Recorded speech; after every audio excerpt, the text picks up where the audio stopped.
Lembaga Bantuan Hukum Pimpinan Pusat GP Ansor menilai lewat media sosial Roy Suryo telah memotong rekaman wawancara Menteri Agama tentang pengeras suara yang diduga untuk menyebarkan rasa kebencian antar individu dan golongan.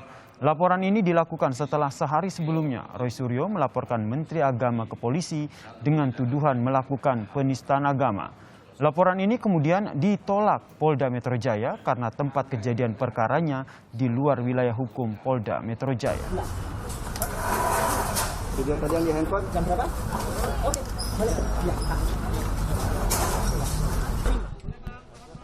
Yuk, handphone. Menanggapi adanya laporan dari GP Ansor, Saudara, Roy Suryo mempersilahkan jika ada yang melaporkannya. Roy menyebut tindakan itu sebagai hal yang lucu.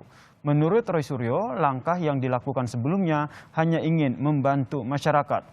Roy membantah ingin memutarbalikkan fakta yang termuat dalam rekaman wawancara Menteri Agama tentang aturan pengeras suara.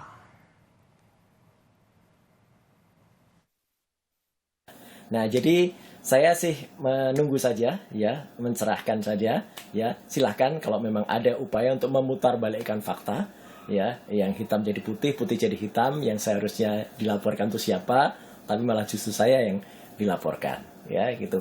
Dan lihat, biarkan masyarakat juga nanti yang akan memastikan, ya, gitu. Masyarakat yang nanti akan juga menilai siapa sebenarnya yang lebih benar dalam hal ini.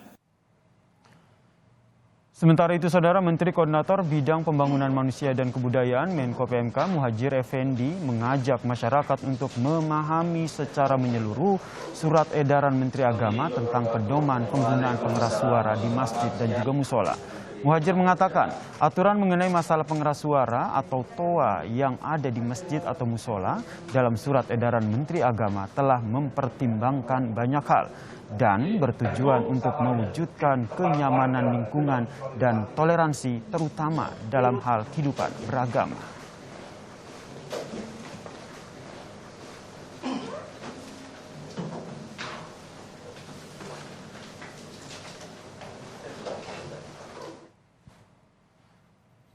Untuk mengetahui informasi terkini dari laporan GP Ansor terhadap Roy Suryo terkait dengan tuduhannya terhadap Menteri Agama Yakut Khalil Qaumas, petang ini, Saudara, kita telah bergabung dengan jurnalis Kompas TV Jona Hamonangan yang berada di Polda Metro Jaya. Selamat petang, Jona. Jona, apa saja dasar pelaporan yang akan disampaikan oleh pengurus GP Ansor ini kepada polisi?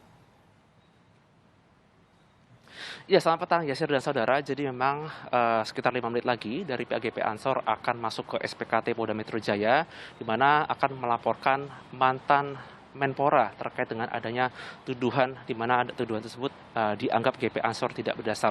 Terkait dengan adanya pernyataan atau ucapan dari Menteri Agama Yakut Khalil Qaumas, bila Anda mendengarkan secara komplit, sebenarnya adalah tujuan Menteri Agama itu adalah lebih kepada pengaturan, khususnya adalah suara atau speaker TOA di masjid, di mana fokusnya adalah pengaturan desibel sebanyak 100 desibel. Dalam arti adalah jadi adanya harmonisasi. Jadi ketika kita tinggal, baik mungkin sesama mungkin masyarakat Muslim atau non-Muslim, adanya rasa harmonis atau kenyamanan. Jadi tujuannya adalah lebih kepada untuk lebih kepada harmoni kepada sesama warga. Nah, tapi ada beberapa hal yang akhirnya dipelintir dan ini menjadi argumen yang akhirnya dilaporkan oleh Roy Suryo, di mana akhirnya laporan tersebut akhirnya dimentahkan oleh Polda Metro Jaya dikarenakan lokus delikti atau lokasi kejadian tidak berada di wilayah Polda Metro Jaya. Nah, terkait dengan adanya tujuan atau maksud dari pelaporan, saat ini saya bersama dengan Dendi Zuhairil Vinsa selaku Kepala Divisi Advokasi Litigasi dan Notalitigasi GP Ansor. Selamat sore Pak Dendi, apa kabar? Sore Mas John. Ini kan sebentar lagi akan masuk ke SPKT untuk melaporkan khususnya terkait dengan adanya ucapan dari Roy Suryo. Nah, mungkin boleh dijelaskan apa sih tujuan dan makna terkait dengan pelaporan ini? Ya, baik.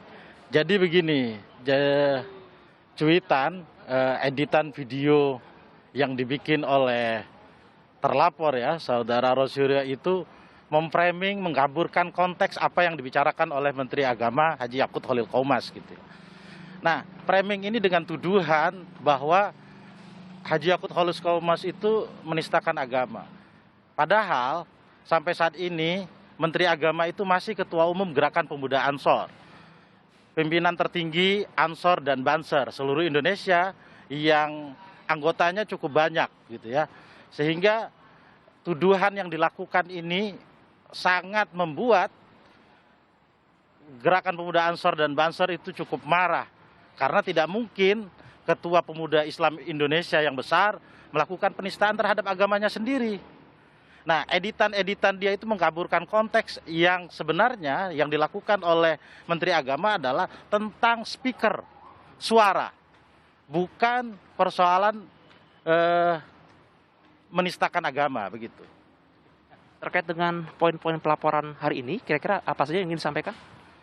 Poin-poin pelaporan kami kali ini adalah dari beberapa tweetnya yang memposting, memotong video-video.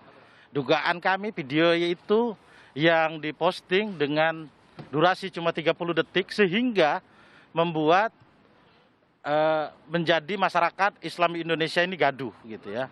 Nah, kami melihat tuduhan mengadu domba ini kan sesuai dengan menjadi permusuhan antar individu dan kelompok sesuai dengan pasal 28 ayat 1 dan pasal 28 ayat 2 dan pasal 30 ayat 1 gitu ya, Undang-Undang ITE.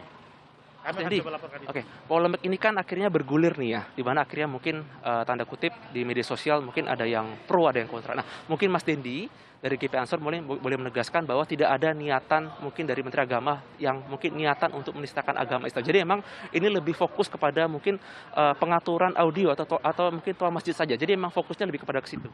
Ya, karena Roy Suryo itu nggak ngerti konteksnya, yang diatur itu adalah soal speaker, bukan soal yang lain. Ya tidak mungkinlah menistakan agama, orang dia pimpinan organisasi pemuda Islam Indonesia terbesar. Dia ini, Gus Yakut itu adalah anak kiai, punya pesantren, cucunya kiai besar gitu. Nah, sesuatu yang sangat tidak mungkin dilakukan untuk menistakan agamanya sendiri. Tujuannya untuk apa? Kan nggak mungkin. Tuduhan ini sangat patut diduga adalah untuk membuat gaduh, membuat permusuhan antar individu dan kelompok. Gitu.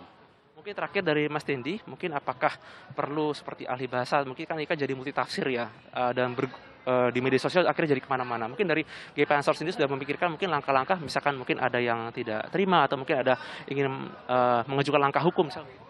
Ya, setelah kami teliti, maka kami mengajukan dari 2 alat bukti yang kami pegang, kami melaporkan. Nanti setelah ini baru kami menyiapkan saksi-saksi, sudah kami akan siapkan. Kalau dibutuhkan nanti saksi ahli akan kami siapkan juga saksi ahli. Baik ahli bahasa, ahli agama gitu ya.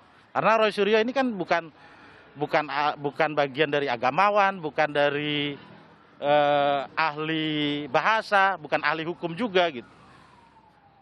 Terima kasih banyak waktunya Mas Dendi. Itu saja ini menjadi argumen agar masyarakat mungkin tahu bahwa tujuannya adalah lebih kepada pengaturan suara di masjid saja gitu ya. Terima kasih.